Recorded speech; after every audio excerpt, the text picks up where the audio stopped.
안녕하세요. 그리스도의 영성학교는 연하신 목사입니다.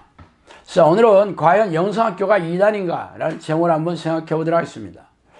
욥기를 읽어보면 욥의 세 친구와 욥이 나누는 대화의 차이가 무엇인지 생각해 보았습니까?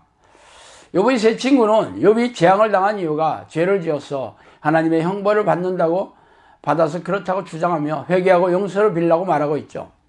그러나 욥은 친구들의 말을 인정하지 않습니다. 그렇지만 이 네 명은 모두 하나님의 절대 주권을 인정하고 하나님의 사랑과 은혜를 칭송하고 있지 않습니까? 그래서 욥기를 읽어나갈수록 도대체 저자가 무엇을 말하고자 하는지 수렁에 빠진 느낌입니다. 그러나 거의 다 읽을 무렵 하나님이 직접 나타나셔서 이 문제를 해결하고 계시죠. 하나님의 첫 마디는 기이합니다. 그때 여호와께서 폭풍우 가운데서 욥에게 말씀하여 이르시되 무지한 말로 생각을 어둡게 하는 자가 누구냐? 너는 대장부처럼 허리를 묶고 내가 내게 묻는 것을 대답할지니라. 내가 땅에 기초를 놓을 때 내가 어디 있었느냐? 내가 깨달아 알았거든 말할지니라. 욥기 38장 1절에 4절 말씀이에요.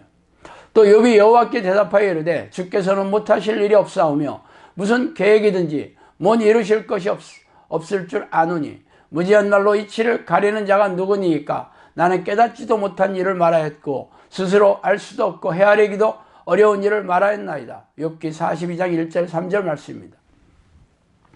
하나님은 욥에게 나타나셔서 하시는 말씀의 골자는 내가 아는 게 무엇이 있느냐는 것이었죠.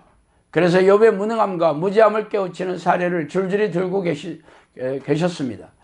그러자 욥은 자신의 무지와 죄악을 인정하고 하나님 앞에 무릎을 꿇고 회개하며 용서를 빌고 있죠.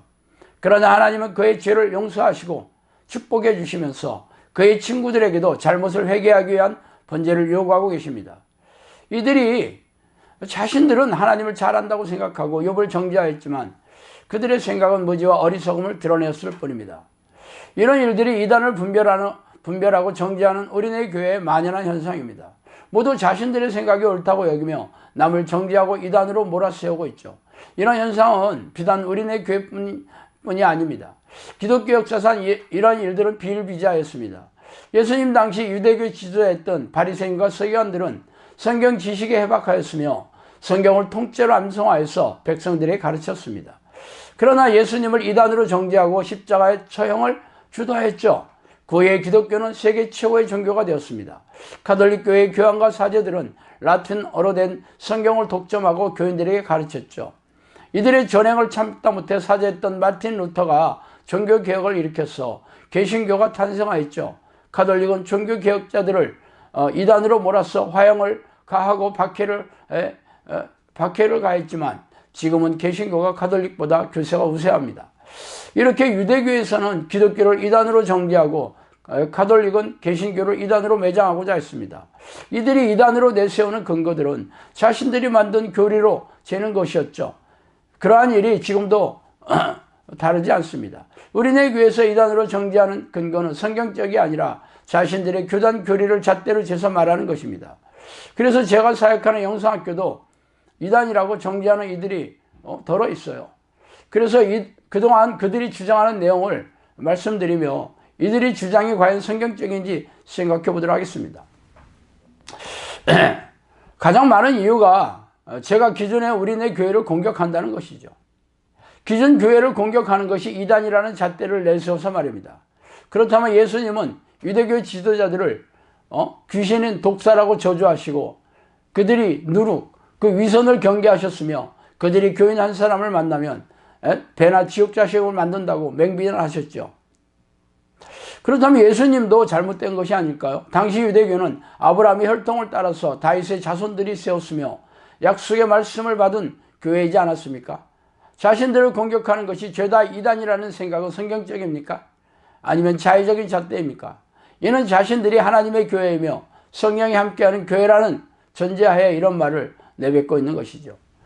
자, 두 번째는 영성학교의 가르침이 기존의 교인들에게 성령이 안 계시며 구원이 확정되었다는 것을 부정한다는 것입니다. 그 잣대로 기존 우리네 교회에서 행하는 1분짜리 영적 기도로 구원이 확정되었으며 성령이 자동적으로 들어오신다는 교단 교리에 의해서입니다. 그러나 성령이 계시다면 성령이 계신 증거나 변화, 능력과 열매로 검증해야 하지 않겠습니까? 또한 믿음의 표적으로 귀신을 쫓아내고 질병을 고쳐야 하며 이적과 기적을 드러내는 믿음의 능력으로 이를 검증해야 할 것입니다. 이 잣대가 바로 예수님께서 말씀하신 검증 수단이기 때문입니다. 그러나 자기 확신과 자기들이 추종하는 교단 신학자들의 교리를 예수님의 말씀보다 더 위에 두고 이단으로 정죄한다면 지나가는 개가 배꼽을 잡고 웃을 일이죠. 세 번째는 은사주의자라고 폄훼하며 이단이라는 증거를 들고 있습니다. 그래서 은사주의를 사전에서 찾아보았어요. 은사주의는 오순절주의와 유사한 믿음과 실천을 채용하는데 영적 은사를 사용하는 운동이다. 여러 은사를 사용하며 성령 체험과 성령 세례를 강조한다. 은사의 유효성을 접목시킨 뒤 현대적 기술 요소를 결합시킨 것이 은사주의이다. 대표적으로 미국의 오랄 로버츠나 데니스 베렛이 있다. 은사주의의 대표적인 교단이 바로 순복음 교단이죠. 정식 명칭은 기독교 하나님의 성회입니다.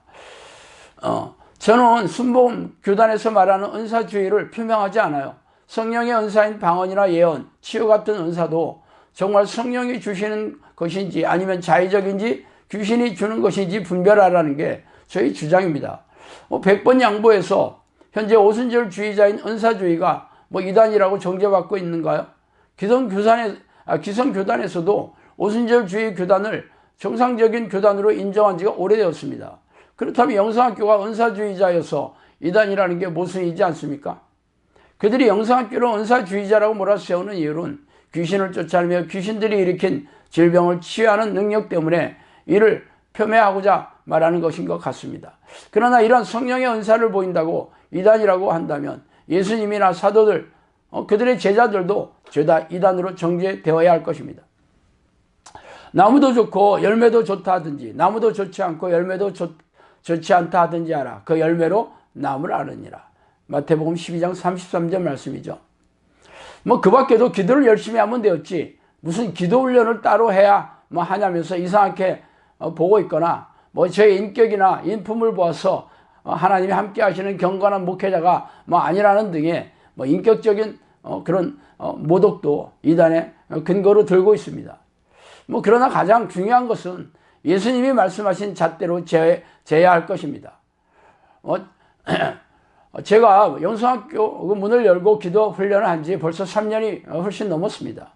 그래서 수많은 사람들이 다녀갔고 우리 영성학교 공동체 식구들도 100여 명이 넘어서 주일이면 앉을 자리가 없어요. 그러므로 영성학교에서 하는 기도 훈련이나 그간의 열매를 다음 카페에 영성학교 게시판에 후기로 올려놓았어요. 그러므로 그 내용을 보고 성경적인지 판단하고 성령의 증거와 변화, 능력과 열매가 있는지 판단하려면 발품을 팔아서 영성학교에 와서 날카롭게 살펴보고 검증하시면 될 것입니다.